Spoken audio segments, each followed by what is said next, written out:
ఇండియాలోనే #1 varicose veins hospital Avis vascular centre. నమస్తే, మీరు చూస్తున్న సుమన్ టీవీ. నేను మీ కీర్తి. కోటి సూర్యగ్రహణాలకి ఈక్వల్ ఈ జన్మాష్టమి, కృష్ణాష్టమి, కృష్ణయ్య పుట్టినరోజు.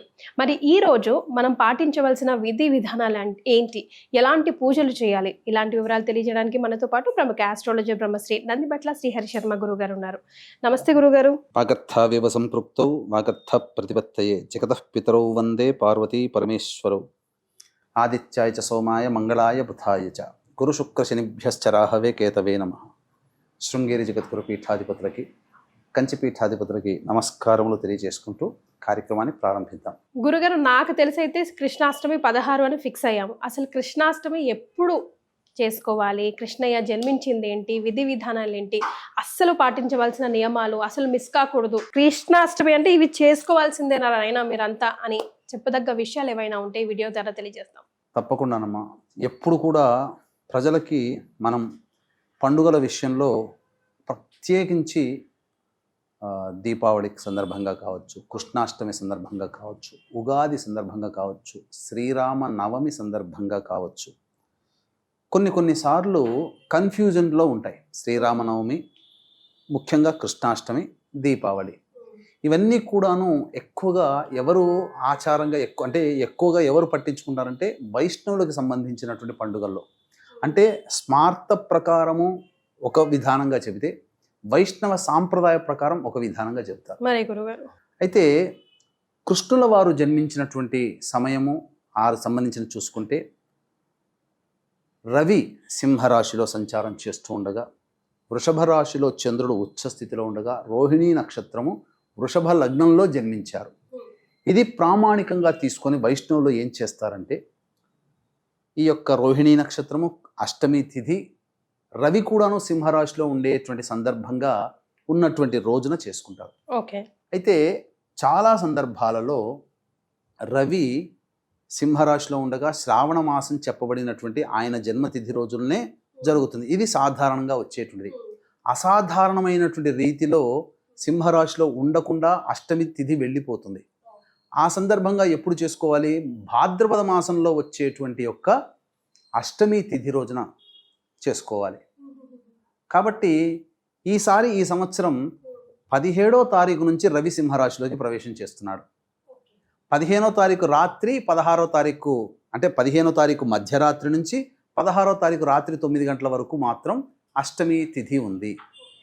కాబట్టి ఈ అష్టమి అనేటువంటి యొక్క సందర్భంగా శ్రావణ మాసం చేసుకోవాలా? శాస్త్రం ప్రకారం సింహరాశిలో రవి ఉన్నప్పుడు కదా చేసుకోవాల్సినటువంటిది.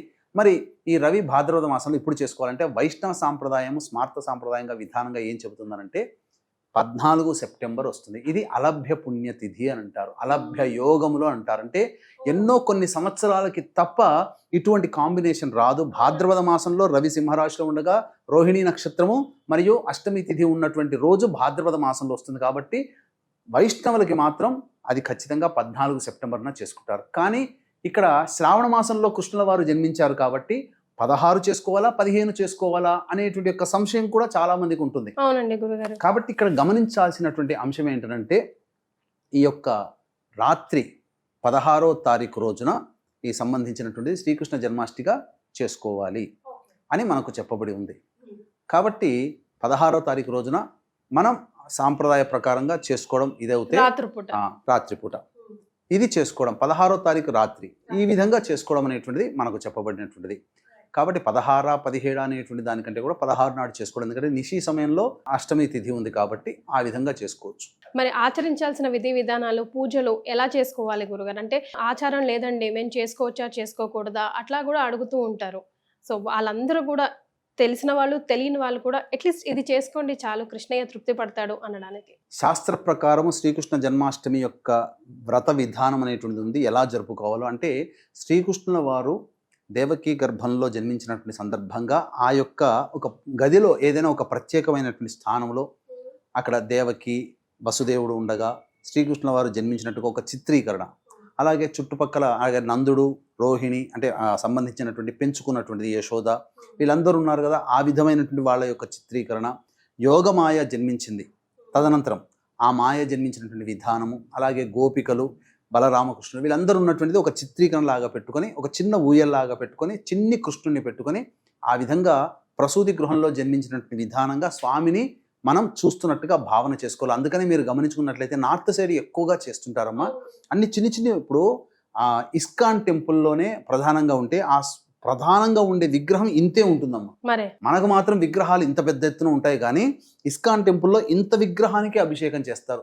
దగ్గర నుంచి చూస్తే పెద్దగా ఉంటుంది, కానీ దూరం నుంచి చూస్తే ఇంతే విగ్రహం. 1 ఫీట్ కంటే ఎక్కువ ఉండదు, 1 ఫీట్ లోపలనే ఉంటుంది.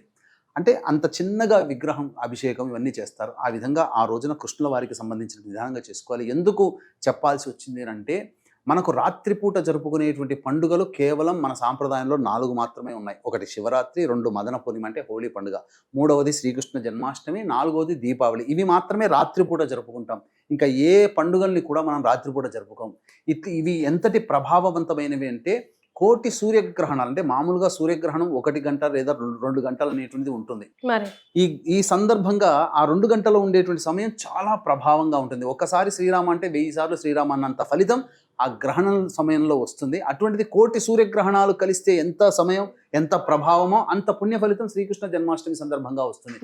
కాబట్టి వీక్షించేటువంటి ప్రేక్షకులు కూడా ఈ యొక్క శ్రీకృష్ణ జన్మాష్టమి సందర్భంగా మన పీఠం ఆధ్వర్యంలో జాతకరీత్యా ఉన్నటువంటి అన్ని రకాల సమస్యల నివారణకి సంబంధించి సర్వదోష నివారణ పూజలు, హోమాలు, వీటితో పాటుగా మేష, మిథున, కర్కాటక, సింహ, కన్య, వృశ్చిక, ధనుసు, కుంభ, మీన రాశిలో జన్మించినటువంటి వారికి శనిదోష నివారణ కార్యక్రమాలు అనేటువంటివి సాయంకాలం 7 గంటలకి ప్రారంభమవుతాయి 16వ తారీఖు రోజున. ఈ కార్యక్రమంలో నమోదు చేసుకున్నటువంటి వాళ్ళకి పూజ చేసినటువంటి శ్రీకృష్ణుడు సదా ధరించే వైజయంతి మాలని మీకు కానుకగా ఇవ్వడం జరుగుతుంది. అవకాశం ఉన్న వాళ్ళు కార్యక్రమం తదనంతరం కాంటాక్ట్ చేసి ఆ కార్యక్రమంలో గోతనామాలు ఎలా నమోదు చేసుకోవాలో తెలుసుకోవచ్చు. గురుగారు, ఇప్పుడు సింపుల్ గా అంటే ఇప్పుడు అభిషేకం అన్నారు కదా, అట్లా అభిషేకం తర్వాత నైవేద్యం లేకపోతే ఇలా సింపుల్ గా మీకు తెలిసిన ఎక్కువగా చేసుకోం కదా గురుగారు ఎవరము, సింపుల్ గా ఎట్లా చేసుకోవాలో నాకు చెప్పండి. శాస్త్ర ప్రకారం సింపుల్ గా అంటూ అనేదానికంటే కూడా శాస్త్ర ప్రకారము ఎలా ధర్మ ప్రకారం చేసుకోవాలో తెలియజేస్తానో. మనకు శాస్త్రంలో చెప్పబడి ఉన్నది ఏంటంటే, చక్కగా ఉదయాన్నే కాలకృత్యాదులన్నీ తీర్చుకొని స్నానం చేసేటప్పుడు నదిలో కానీ నల్ల నువ్వులు వేసుకొని నీటి మునగాలి, లేదా బకెట్లో స్నానం చేస్తున్నప్పుడు ఆ బకెట్లో కొన్ని నల్ల నువ్వులు వేసుకొని ఆ నల్ల నువ్వుల నీటితో స్నానం చేసుకోవాలి. తద్వారా ఏం అవసరం లేదమ్మా, కృష్ణుని నామజపం చేసుకుంటేనే చాలు. తద్వారా ఏమవుతుంది, శరీరము పరిశుద్ధమవుతుంది, కర్మ విముక్తి కలుగుతుంది నల్ల నువ్వుల స్నానం చేయడం ద్వారా నీటితో. ఆ తదనంతరం చక్కగా ఆ స్వామి వారి యొక్క పాదాలు, అంటే ఆ స్వామి మన ఇంట్లో వస్తున్నట్టుగా కృష్ణుడి బుడి అడుగులతో ఉన్నటువంటి పాదాలని, ముద్రల్ని వేసుకొని ఆ పూజా మందిరం దాకా మన ఇంట్లో ఉన్నట్టుగా ఆ భావన చేసుకుంటూ రావాలి. ఇప్పటికీ కొన్ని కుటుంబాల్లో చేస్తారు. ఆ విధంగా చేసిన తర్వాత ఇంట్లో చక్కగా ఆవు నేతితో దీపారాధన, తులసి చెట్టు దగ్గర దీపారాధన చేయడం, చక్కగా కలశం ఒకటి పెట్టుకోవాలమ్మా. ఆ కలశంలో మామిడాకులు కానీ, రావి ఆకులు కానీ, లేకపోతే తులసి దళములు కానీ నిండుగా వేసి దాని మీద ఒక చక్కటి రవిక గుడ్డ పెట్టి దాని మీద కృష్ణుడి ప్రతిమ, వెండిది కానీ, బంగారం కానీ, ఇత్తడిది కానీ, రాగిది కానీ, లేదా విగ్రహం కానీ పెట్టి ఆ కృష్ణుడికి చక్కగా షోడశోపచార విధానంగా పూజ అర్చన పెట్టుకోవచ్చమ్మా. బాలకృష్ణుడి విగ్రహం పెట్టుకొని చక్కగా చేసుకోవచ్చు. ఆ చేసిన తరువాత ఆ రోజంతా కూడాను విధానంగా ఉపవాసం అంటే చాలా మంచిది. ఇక ఆ రోజు పఠించాల్సినటువంటి నామం ఏంటి, మంత్రం ఏంటి అని అంటే, శ్రీ గోవిందాయ గోపీ జనవల్లభాయ నమః, శ్రీ గోవిందాయ గోపీ జనవల్లభాయ నమః, కృష్ణ లేదా శ్రీ కృష్ణాయ గోవిందాయ గోపీ జనవల్లభాయ నమః, శ్రీ కృష్ణాయ గోవిందాయ గోపీ జనవల్లభాయ నమః, శ్రీ కృష్ణాయ గోవిందాయ గోపీ జనవల్లభాయ నమః.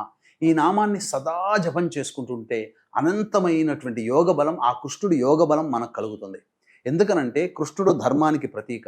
కృష్ణుడు వెంట ఉంటే అపజయం అంటూ ఉండదు. అందుకనే పాండవ సంగ్రామంలో అర్జునుడికి రథసారథిగా ఉన్నటువంటి కృష్ణుని యొక్క ప్రభావం వల్లనే పాండవ సైన్యం కంటే రెట్టింపైనటువంటి సైన్యాన్ని సంహరించగలిగి విజయాన్ని పక్కకు పెట్టుకోగలిగారు. కృష్ణుడు లేని పక్షంలో దుర్బలురైపోయారు పాండవులు. అందుకనే కృష్ణుడు సదా మన వెంట ఉండాలి అంటే ఆ రోజున శ్రీకృష్ణాయ గోవిందాయ గోపీజనవల్లభాయ నమః అనుకుంటూ చక్కగా మననం చేసుకుంటూ ఉండాలి. సాయంకాలం విష్ణు దేవాలయానికి సందర్శనం చేసుకొని స్వామివారికి నమస్కారం చేసుకొని ఆ రాత్రంతా కూడా జాగారం చేయవచ్చు. ఇక మధ్యరాత్రి శ్రీకృష్ణుల వారు జన్మించారు కాబట్టి 12:03 నుంచి 12:44 వరకు కూడా ఉన్నటువంటిది నిశీ సమయము. శ్రీకృష్ణ జన్మించినటువంటి సమయము ముహూర్త కాలం కాబట్టి ఆ సమయంలో స్వామి వారికి సంబంధించినటువంటి విష్ణు సహస్రనామము, కృష్ణ సహస్రనామ పారాయణము, లేదా ఇప్పుడు చెప్పినటువంటి శ్రీ కృష్ణాయ గోవిందాయ గోపీజనవల్లభాయ నమః చక్కగా జపం చేసుకొని ఉండవచ్చు. తదనంతరం తెల్లవారు లేవగానే కాలకృత్యాలన్నీ తీర్చుకొని ఆ సంబంధించినటువంటి ప్రతిమని కలశంతో సహా బ్రాహ్మడికి దానం చేసినట్లయితే తప్పకుండా ఏ సంకల్పం కోసమైతే ఈ యొక్క కృష్ణుని ఆరాధించారో ఆ సంకల్పం అచిరకాలంలోనే నెరవేరుతుందని చెప్పడంలో ఏమాత్రం సందేహం లేదు. ఘంటాపదంగా ఎందుకు చెప్తున్నానంటే ఈ యొక్క కలియుగానికి జగద్గురువు కృష్ణుల వారు. అందుకే మీరే మొదలుపెట్టారు కృష్ణం వందే జగద్గురుం అనే మాటతో. చిన్ని కృష్ణయ్య, బాలకృష్ణయ్య ఆయనే, గురువు ఆయనే, అన్నీ ఆయనేనమ్మా. గురుగారు మరి ఆ వెన్న దొంగకి తప్పకుండా పెట్టాల్సిన నైవేద్యం కూడా చాలా చక్కగా అడిగారు. నైవేద్యం కూడా కృష్ణుడికి వెన్న దొంగ, వెన్న అంటే ప్రీతికరం, నవనీతము అని అంటారు. కాబట్టి బయట దొరికేటువంటి ఆ సంబంధించిన ఉప్పు కలిపింది కాకుండా స్వయంగా వెన్న, చక్కటి వెన్నని తీసుకొని వచ్చి ఆ స్వామికి నైవేద్యంగా పెట్టి ఆ యొక్క హోమం కూడా చేసుకోగలిగితే, వెన్నతో కలిపినటువంటి నువ్వులని హోమం కనుక చేసుకుంటే సకల దరిద్రాలు తొలగిపోతాయని చెప్పవచ్చు. ఆ వెన్నని నైవేద్యంగా పెట్టవచ్చు. ఆ నైవేద్యాన్ని అందరూ కూడా భుజించవచ్చు. ముఖ్యంగా ఈ యొక్క కార్యక్రమంలో మన పీఠమాధ్వర్యంలో 16వ తారీఖు రోజున జరుగుతున్నాయి కదమ్మా. ముఖ్యంగా ఆ స్వామి ఎంతో ప్రీతికరంగా భావించబడేటువంటి వైజయంతి మాల. ఏంటో ఆ మాల ధరించడం వల్ల లక్ష్మీ ప్రాప్తి కలుగుతుంది. అలాగే చక్కగా మంచి యోగం కలుగుతుంది. వివాహం కావాల్సిన వాళ్ళకి వివాహం అవుతాయి. ఒక రకంగా చెప్పాలంటే మధురకి 17 కిలోమీటర్ల దూరంలో ఉన్నటువంటి అడవుల్లో ఈ యొక్క వైజయంతి మాల సంబంధించినటువంటి పూసలు లభిస్తాయి. ప్రకృతి పరంగా ఆయన ధరించేవాడు సదా. మరి ఆయన వైజయంతి మాలని అంత ప్రీతిగా ధరిస్తున్నప్పుడు అందరికీ కూడా ఆ అదృష్టం కలగాలనే ఉద్దేశంతో ఆ వైజయంతి మాలను మనం ఆ రోజు మన పీఠమాధ్వర్యంలో జరిగే కార్యక్రమంలో గోతనామాలు నమోదు చేసుకున్నటువంటి వాళ్ళకి కానుకగా ఇవ్వదస్తున్నాం. ఫస్ట్ కమ్ ఫస్ట్ గురుగారు. అంతేనమ్మా. చాలా సంతోషం అండి, ధన్యవాదాలు. సర్వం శ్రీ ఉమామహేశ్వర పరబ్రహ్మార్పణమస్తు.